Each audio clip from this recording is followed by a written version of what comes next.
Dios les bendiga, hermanos. La paz de Dios sea con ustedes. Alabamos el nombre de nuestro Señor por un momento más que tenemos para nuestras clases. Somos el Seminario Teológico Jehová Jireh, a fin de que el hombre esté preparado para toda buena obra. Gracias por estar con nosotros y estamos en la tercera parte de nuestra clase. Recuerde que lo esperamos en la calle 8, Manzana 63, lote 13, esquina con Tlalnepantla, Colonia Valle de los Reyes, municipio La Paz, Estado de México. Contáctenos para que usted pueda tener créditos a través de estas materias. A través del correo electrónico pastordavidmora@hotmail.com. Será un gusto poderle conocer y contestarle, no importa en cualquier parte que usted se encuentre, a través de este correo podemos estar en contacto. También puede contactarnos por medio del WhatsApp a través del teléfono 55 85 50 4473. Tome en cuenta que si usted no vive en México, debe de buscar el área correspondiente a este lugar para la Ciudad de México. Mándenos un mensaje, inscríbase para que pueda usted tomar esos estudios y recibir su crédito. También puede contactarnos a través del Facebook.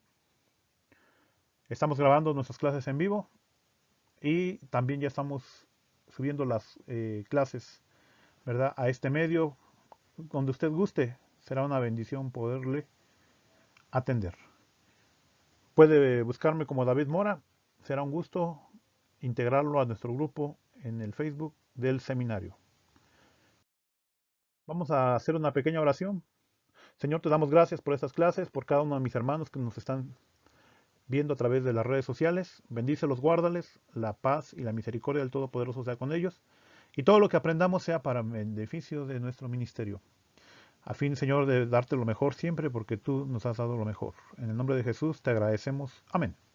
Estamos en nuestra clase de religiones comparadas, viendo el tema, ¿verdad?, sobre católicos romanos, y el libro de texto que estamos utilizando es ¿Cuál camino?, de Luis Ayeter, invitándolo a que lo compre en su librería favorita. También está en PDF en las redes y también está para que usted lo pueda descargar, ya sea que lo compre, lo descargue o nos contacte para conseguirlo. Será una bendición que usted pueda leerlo. Clases de religiones comparadas. El tema que nos atañe en este día es la Iglesia Católica Apostólica Romana, parte 3 y final. La última parte de nuestro estudio que hemos estado manejando. Le invitamos a que, si usted es el primer estudio que está viendo en nuestro canal de YouTube, puede usted encontrar la parte 1 y la parte número 2. Será una bendición para nosotros poderle ayudar con estas clases que se están tomando. Quiero recordarles, mis estimados hermanos, que tenemos un número, ¿sí?, en la parte de abajo. Si usted ya tiene el libro, si usted ya ha descargado el libro o lo ha comprado, usted sabrá, ¿verdad?, que aquí en esta parte de aquí que estoy subrayando, este número que aparece aquí es el número de página, el cual usted puede buscar más información acerca de este tema que estamos tratando. Vamos al área del aspectos de salvación. Los católicos hablan de dos pecados. Se pueden dividir los pecados en dos. Habla del pecado y cómo tener su remedio. Pecados mortales y pecados veniales.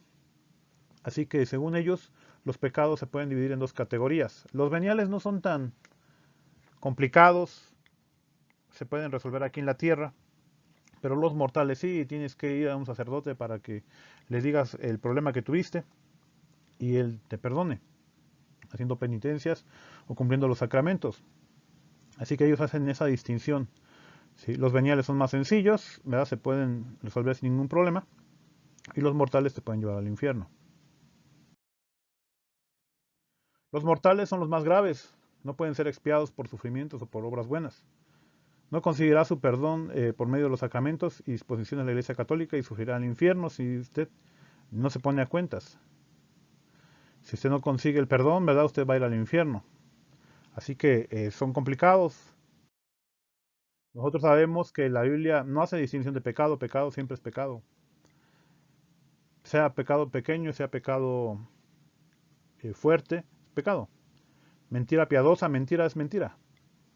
Entonces, yo recuerdo que nos hacían cuando era niño en las clases bíblicas nos ponían un ejemplo y nos decían, por ejemplo, usted puede agarrar un papel,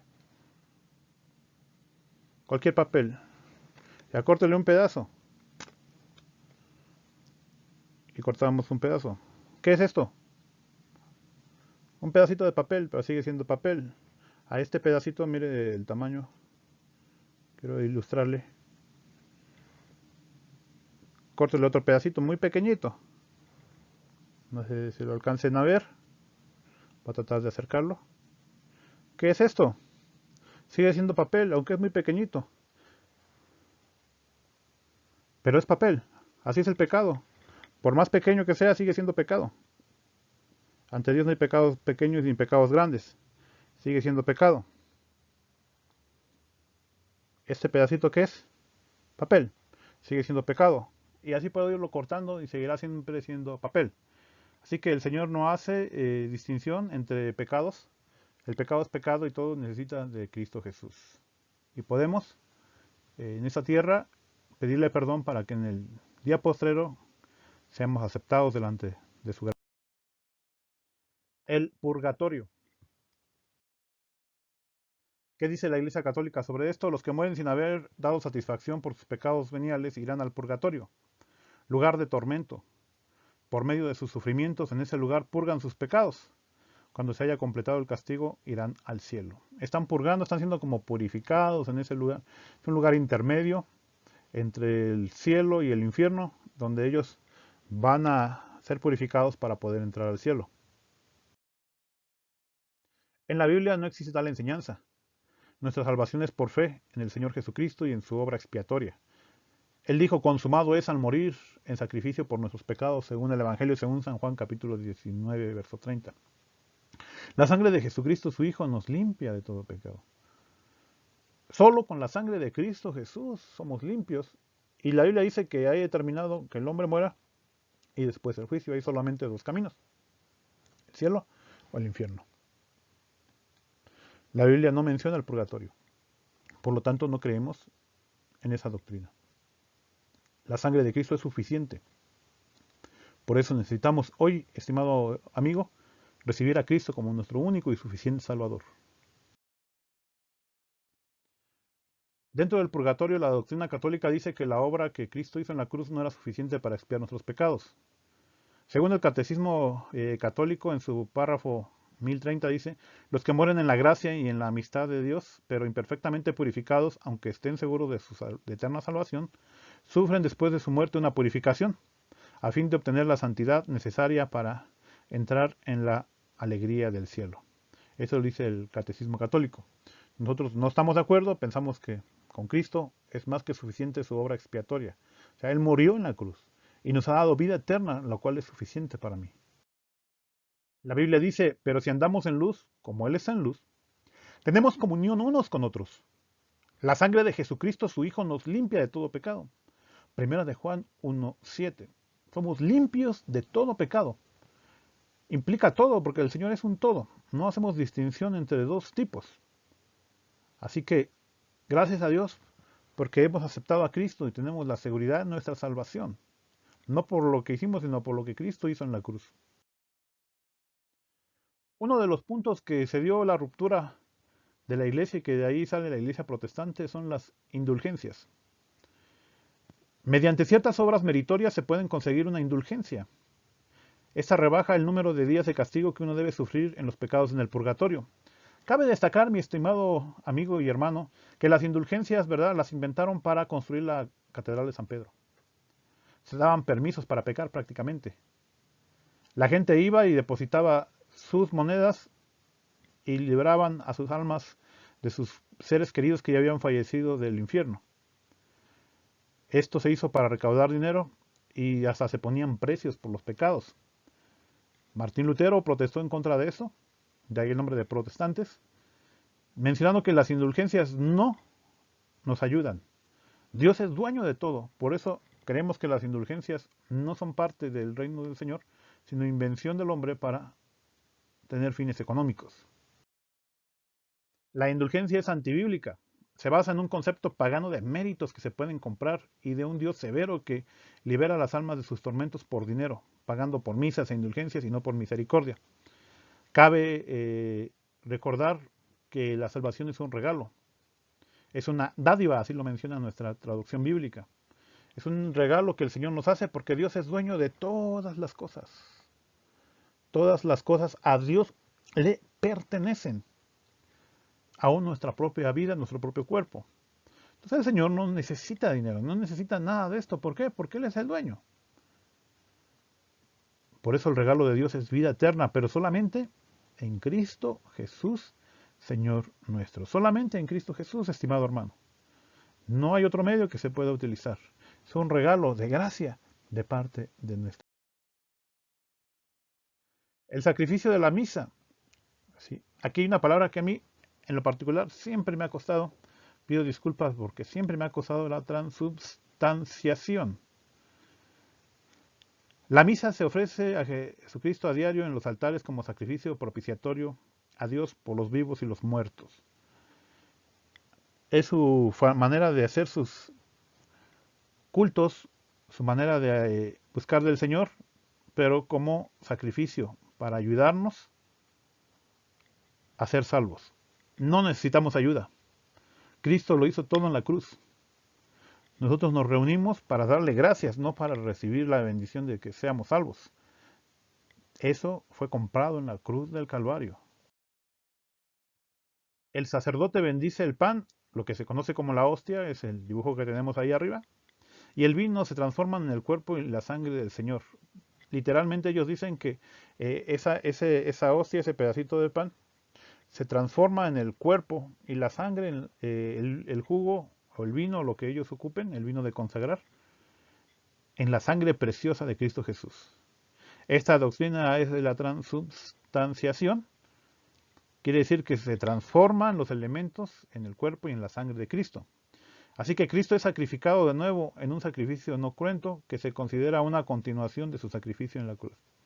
Prácticamente están predicando que Cristo es sacrificado en cada Santa Cena, en cada hostia, en cada momento que se hace en verdad la Eucaristía. Es complicado, ¿verdad? Porque Cristo no puede ser sacrificado siempre. Nosotros sabemos que el sacrificio de Cristo fue realizado de una vez y por todas en la cruz. Él ya no vuelve a morir, está en los cielos. Un solo sacrificio de una vez y por siempre. En el año de 1215 la Iglesia adoptó la idea de que el vino y el pan se convertían en el cuerpo y en la sangre de Cristo, haciendo una mala interpretación cuando Jesús dijo, esto es mi cuerpo. ¿Sí? Hablaba en sentido figurado, porque estaba profetizando su muerte. No estaba diciendo que se hiciera de esa forma, solo profetizaba a su muerte. La confesión auricular, ¿qué es eso? Que tienes que hablar y decirle al sacerdote los pecados que has cometido. Para recibir el perdón se debe confesar los pecados de acción, palabra o pensamiento. Cabe destacar que si se te olvidó uno o no recordaste o a propósito omites uno, ese perdón no sale. Entonces tú le platicas al sacerdote y el sacerdote te perdona o te pone alguna penitencia para que pueda ser perdonado. A veces son penitencias sencillas, como repetir algunas oraciones o algunos rezos, o llegan a veces hasta cosas más severas, o a veces también uno se autodisciplina, ¿verdad? Hay gente que hace mandas y hay gente que se va de rodillas caminando hacia los lugares sagrados de ellos. Entonces, Dios no quiere ese tipo de sacrificios. No necesitas decirle al sacerdote todo lo que hiciste. Sí necesitas decírselo a Jesucristo, que Él lo sabe todo y es necesario para el perdón de pecados. Si la persona no recuerda o oculta parte de ello, se invalida la absolución. O sea que no te sirve de nada si no confiesas todas las cosas. Lejos de limpiar tu conciencia, estas cosas de declarar, las preguntas de contestar, sirven muchas veces para despertar la curiosidad de las personas y los encamina hacia la inmoralidad y a la perdición. Sus efectos en el mismo confesor son lamentables. Estar escuchando tantas cosas hacen un problema en la persona que los escucha. Pero hay también quienes han sacado provecho de las personas que lo han confesado, mencionándoles, ¿verdad? Y chantajeando todo esto. Así que no creemos que esto sea algo muy bueno. Sí debemos confesar, primeramente, si tú ofendiste a un hermano, sí debes de decirle y debes pedirle perdón. Alguien dijo, no soy Dios para perdonar. Bueno, si te ofendieron a ti y te están pidiendo perdón, la Biblia te dice que debes perdonar a tu hermano aún 70 veces 7. Habla con la persona que ofendiste. Seguramente podrás poner las cosas en paz. La Biblia te exhorta a que lo hagas. Es necesario hacerlo. Y por otra parte, tienes que reparar el mal causado. También es necesario pedirle perdón, ver en qué se puede remediar las circunstancias y aceptar consecuencias. Y al que sí le debes contar todas las cosas es a nuestro Dios. Por eso está la oración, para que puedas en todo momento comunicarte con Él y que recibas la bendición del perdón. Dice el Señor, ven si estás cargado, yo te haré descansar. No pierdas esta bendición, estimado hermano. Por tanto, si traes tu ofrenda al altar y ahí te acuerdas de que tu hermano tiene algo contra ti, deja ahí tu ofrenda delante del altar y anda, reconcíliate primero con tu hermano y entonces ven y presenta tu ofrenda. No, inclusive no podemos estar a cuentas con Dios si no estamos a cuentas con nuestros hermanos. Es necesario hacerlo. Si hemos ofendido a Dios, es necesario confesarle nuestro pecado y Él nos va a perdonar. Gracias a Dios por su misericordia y sus bendiciones. La absolución.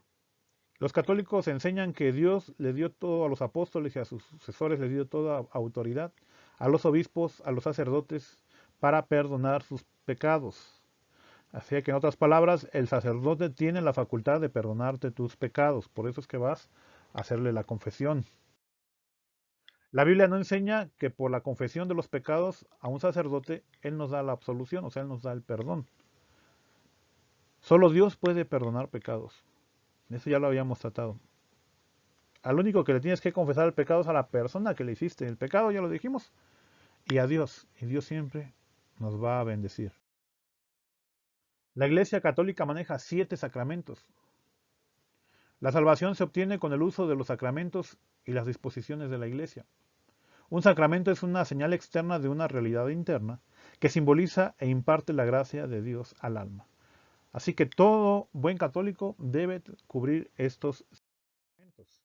Aquí tenemos un dibujo de los 7 sacramentos, que es el bautismo, la confirmación, la penitencia, la Eucaristía, el matrimonio, ¿sí?, el orden sagrado y la extrema unción. ¿Sí? Son los 7 sacramentos que maneja la Iglesia. 5 de estos sacramentos se consideran fundamentales en la vida y el bautismo es esencial para la salvación. Todo católico debe realizarlos, a través de la Iglesia, claro está. Jesús no consideró ninguno de estos medios de gracia para la salvación. Por ejemplo, vemos cuando Él estuvo en la cruz con el ladrón que estaba a un lado de Él, que estaba crucificado, no mencionó estos medios de gracia. Pablo no lo citó al carcelero que quería ser salvo. No le dijo que tenía que hacer esto. Así que sí manejamos algunos de estos, pero no para salvación, sino como una confirmación de que somos salvos. El bautismo administrado a los niños por aspersión reciben la gracia de generación. O sea, ellos son lavados del pecado original y perdona cualquier pecado que hasta ese momento se haya hecho. Ahora ya es parte y miembro de la Iglesia de Dios. Nosotros sabemos que el bautismo nos salva. El bautismo solamente es un acto de fe, por eso lo hacemos público, y de obediencia. Lo hacemos no para necesitar la salvación, sino porque ya somos salvos. Si tú no eres salvo, mi estimado hermano, en nuestra iglesia tú no puedes ser bautizado. Creemos que el bautismo no regenera, sino que es un testimonio de la regeneración ya efectuada en el alma por el Espíritu Santo. Hay que creer el Evangelio y arrepentirse del pecado primero, para después dar fe de la nueva vida por medio del bautismo en agua. es necesario primero aceptar a Cristo y después ser bautizados, no para ser salvos, sino en agradecimiento y obediencia a nuestro Dios. El catolicismo enseña que la primera carta a los Corintios 5:5 al hablar sobre la destrucción de la carne para que el alma sea salva. Hay que flagelar la carne, decían muchos de ellos, para que el espíritu crezca. Hacen una mala interpretación, dice, en ese momento entreguen a Satanás al que cometió el pecado. Su cuerpo será destruido, pero su espíritu será salvo en el día que el Señor venga. Hacen una mala interpretación acerca de esto, porque no es el pasaje interpretado de esa manera. Esa interpretación es incorrecta. El concepto de que el cuerpo es malo y que tiene que ser castigado no es del Señor. Este cuerpo es una bendición, hermanos, que Dios te ha dado. Y de él tienes que dar cuentas y tienes que hacer una buena mayordomía, una buena administración, tienes que cuidarte. El cuerpo del cristiano es renacido, es el templo del Espíritu Santo y se somete al Espíritu. Cierto que hay una guerra, pero es una bendición que el Señor nos ha dado. El sacrificio vivo del cuerpo consiste en servir al Señor y no impone aflicciones ni flagelaciones. Así que no necesitamos castigar al cuerpo. Cuando alguien ayuna, no ayuna para castigar al cuerpo, sino para sintonizarse en el Espíritu del Señor. La extrema unción. ¿Qué es la extrema unción? El sacerdote unge con aceite al moribundo los párpados, las orejas, la nariz, los labios, ¿sí? La ingle, los brazos, las manos, los pies. Todo aquello que el hombre ocupa para pecar, pues tendría que ser todo el cuerpo. Para todas las faltas que haya hecho, ya sea de vista, de oído, de olfato, del gusto, el tacto, los pies. Lo unge con aceite, ¿verdad? O con agua bendita, para limpiar cualquier pecado que haya estado ahí y preparar el camino para el cielo. Ciertamente la Biblia habla de ungir con aceite y orar por los enfermos. Es una práctica bíblica y muchos lo practican y es correcto. Pero el aceite no trae la purificación, el aceite solo es un simbolismo del Espíritu Santo. Realmente lo que trae la bendición es orar y que el Espíritu Santo haga la obra en cada uno de nosotros. El rito de la extrema unción en sí no puede quitar el pecado. En los tiempos bíblicos el mismo cristiano encomendaba su propia alma a Dios. Solo Dios, hermano, te puede bendecir. Vamos llegando al final de nuestro estudio y el trato con los católicos. Déjeme decirle, estimado hermano, amigo, que hay muchos católicos que aman a Dios fervientemente. Son sinceros en buscar de Dios. Muchos dedican su vida a servir a Dios. Millares de religiosos y abnegados se hallan en hospitales, escuelas, alrededor del mundo, misioneros. Trabajan muy bien la Iglesia Católica. Quiero hacer público que trabaja muy bien las obras de beneficencia. Tienen muy buenos recursos de beneficencia. ¡Qué bendición! Y qué bueno que tengan ese amor por sus hermanos. Sirven a la humanidad por amor a Cristo. Hay gente muy honesta, muy sincera y hay gente de mucha calidad, con muy buenos valores. Así que se ha dado una guerra entre evangélicos y católicos, que solamente el mencionar la palabra católico a uno lo ponen así, como enojado, como áspero. No, Jesús murió por todos nosotros y debemos de amarles. No estamos de acuerdo en muchas de sus prácticas, ni las consentimos, pero debemos orar a Dios por ellos. En vez de atacar las doctrinas falsas, empecemos por donde hay cosas similares. Al final tienen cosas similares para acercarnos a hacer amistad. ¿Cómo les vamos a predicar a Cristo, un Dios de amor, si nosotros solamente los criticamos y los rechazamos? Nuestro testimonio puede hablar de que hay una diferencia. Si ellos nos rechazan y nosotros los rechazamos, ¿qué diferencia hay? ¿Acaso no hacen así los gentiles? Dice el Señor. Debemos de marcar una diferencia. Ellos, al igual que nosotros, creen en el Padre, en el Hijo y el Espíritu Santo. Es uno de los elementos que tenemos en común. Ellos manejan la inspiración divina de la Biblia, creen que la Biblia es inspirada por Dios y que es la palabra de Dios. La encarnación de Jesucristo, su muerte expiatoria, su resurrección, ascensión y su regreso a la gloria. Piensan en todos estos elementos que nosotros también creemos. La realidad del pecado y la expiación y la salvación. Saben que hay un pecado, que Cristo murió y que también hay una salvación que se puede realizar. ¿Habrá un juicio futuro? Hay un cielo y hay un infierno. Son verdades que nos acercan. Creen en el bautismo de agua y en la Santa Cena. Son elementos, ¿verdad?, que tenemos en común, que podemos acercarnos a ellos para romper el hielo y después hablar sobre la palabra de Dios con amor. Recuerde, hermano, que hay dos formas en que usted puede evangelizar a las personas. Como una manera positiva y una manera negativa. La manera positiva es invitarlos a que gocen del amor y la presencia de Dios. Y la manera negativa es aquellos que solo te vas a ir al infierno y solo hablar del infierno. Hablan más del infierno que del amor de Dios. Yo no sé cuál es su sistema de evangelismo, pero habría que reflexionar y ver si lo estamos haciendo bien.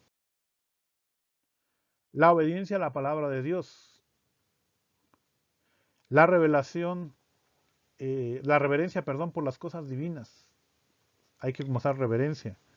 Hay veces que no tenemos el respeto a las cosas que el Señor, a su palabra, a su mensaje, ¿verdad? Y a la oración no tenemos el debido respeto que debemos de darle. Ellos también oran. La oración es parte esencial de todo cristiano. Y creen en el poder de Dios hasta el día de hoy y que Dios sigue obrando milagros. Creemos que Dios hasta el día de hoy sigue obrando milagros, estimado hermano. Podemos usar una Biblia católica con ellos y resaltar el amor de Dios. Si usted va a evangelizar a alguien que es católico, háblele con la Biblia católica. Haga una inversión y compres una Biblia católica. Hay unas económicas que usted puede tener a la mano. Si ellos creen en la Biblia, que es la palabra de Dios. El católico no es indiferente a los problemas y a las necesidades que estamos viendo en nuestro país el día de hoy. En vez de discutir con ellos si los santos pueden oír o no, hagamos ver el privilegio que tenemos de ir directamente a Dios en la oración. Nuestro testimonio personal es básico para poderles predicar. Para tener una vida de oración, tendrá usted la dirección del Espíritu Santo. Los convencerá mejor que cualquier discusión, que cualquier ataque. Su testimonio es mejor que cualquier disertación de la palabra. A muchos católicos se les ha dicho que los protestantes desprecian a María. Podemos explicarles que nosotros no despreciamos a María, sino que consideramos que fue una mujer honrada por Dios, sobre todas las mujeres, para ser escogida y darle el cuerpo, ¿verdad?, en la encarnación de Jesucristo. No discutamos si tuvo hijos o no María después de Jesús. Mejor hablemos del amor de Dios, es más interesante, y del plan de salvación. No ponga énfasis en romper los santos y decir que no sirve nada. Eso será un ataque directo y lo único que va a hacer es que ellos no lo van a escuchar. Hay veces que los nuevos convertidos deben llevar un proceso, estimado hermano. No de un día para otro pueden quitarle sus imágenes. Ellos, con la estructura de la palabra, con los mensajes y con la ayuda del Espíritu Santo, ellos solitos los van a echar fuera. No les dé un poder que no tienen. Pasos y textos para el trato con los católicos. Guiarlos a obtener confianza en Dios y a creer en lo que Él dice. En Primera de Juan, capítulo 5, verso 13, dice lo siguiente: Estas cosas os he escrito a vosotros, que creéis en el nombre del Hijo de Dios, para que sepáis que tenéis vida eterna y para que creáis en el nombre del Hijo de Dios. Debemos presentar al Hijo de Dios, la bendición del Hijo de Dios, hablar de Cristo en lugar de estar hablando de pleito. Enseñarles que es necesario nacer de nuevo y que el bautismo en agua no es regeneración, sino solo un simbolismo del amor del Señor. Solo es un simbolismo. Mostrarles en qué consiste realmente el arrepentimiento, en reconocer el pecado, sentir pena por él y abandonarlo por completo. Eso es un cambio de vida.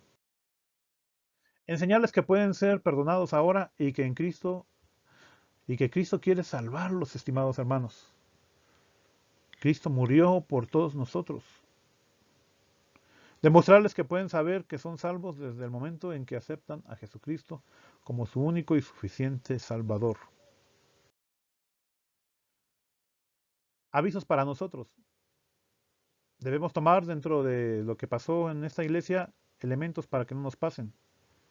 Número uno, el decaimiento, ¿verdad? Espiritual por la popularidad. No podemos sacrificar la palabra de Dios por sernos populares. Hay gente que ya no predica palabra porque la gente se va, porque quiere más miembros, la gente se ofende, porque la gente quiere escuchar lo que le gusta. No, no predicamos lo que nos gusta. Debemos predicar la palabra de Dios y no quedar bien con nadie, quedar bien con el Señor.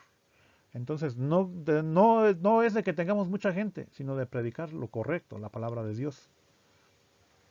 La recepción de personas no convertidas como miembros de la iglesia fue lo que lanzó a la iglesia católica romana hacia el paganismo. Hay veces que aceptamos a gente que no ha recibido a Cristo y le damos privilegios y no saben hacer bien las cosas. ¿Cómo lo van a saber si no tienen el Espíritu Santo de Dios? Cuidado con el acomodar el mensaje a los miembros, decirles lo que quieren escuchar, para que nos den ofrendas, para que hablen bien de nosotros. No, nosotros no acomodamos el mensaje. Es el Espíritu Santo quien se encarga de darle el mensaje a cada uno de los que lo necesitan. Gracias a Dios porque Él es el que toma el control de nuestras iglesias. El aceptar la tradición de la iglesia como doctrina. La única doctrina básica es la Biblia. Por eso toda doctrina que no está fundamentada en la palabra de Dios no debe entrar en la iglesia. No hacer énfasis en las buenas obras para salvación.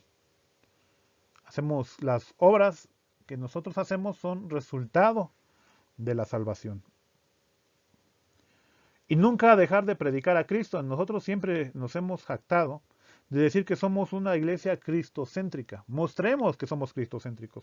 Cristo sea el centro de nuestro corazón, el centro de nuestra persona, el centro de nuestra familia, el centro de nuestra iglesia. Y por qué no predicar con vehemencia, con fuerza, para que Cristo sea el centro de nuestro país. Qué bendición que esto. Gracias por su amable sintonía, por estar con nosotros. Hemos concluido el capítulo número 4 de Religiones Comparadas, el catolicismo romano. Cualquier duda, informe o comentario puede escribirme al correo electrónico pastordavidmora@hotmail.com o contactarme a través del Messenger al 55 85 50 4473 a través del WhatsApp. Con estos medios que tenemos será una bendición poder llegar hasta ustedes y estamos en comunicación. Recuerden, somos el Seminario Teológico Jehová Jireh, capacitando miembros a fin de que el hombre de Dios sea enteramente preparado para toda buena obra. Que Dios les siga ayudando en su ministerio, que Dios les bendiga y esperamos tener noticias de usted y si no, nos vemos en la patria celestial. La gracia del Señor Jesucristo, el amor de Dios Padre y la comunión del Santo Espíritu sea con cada uno de vosotros, ahora y siempre. Amén. La gracia sea con ustedes.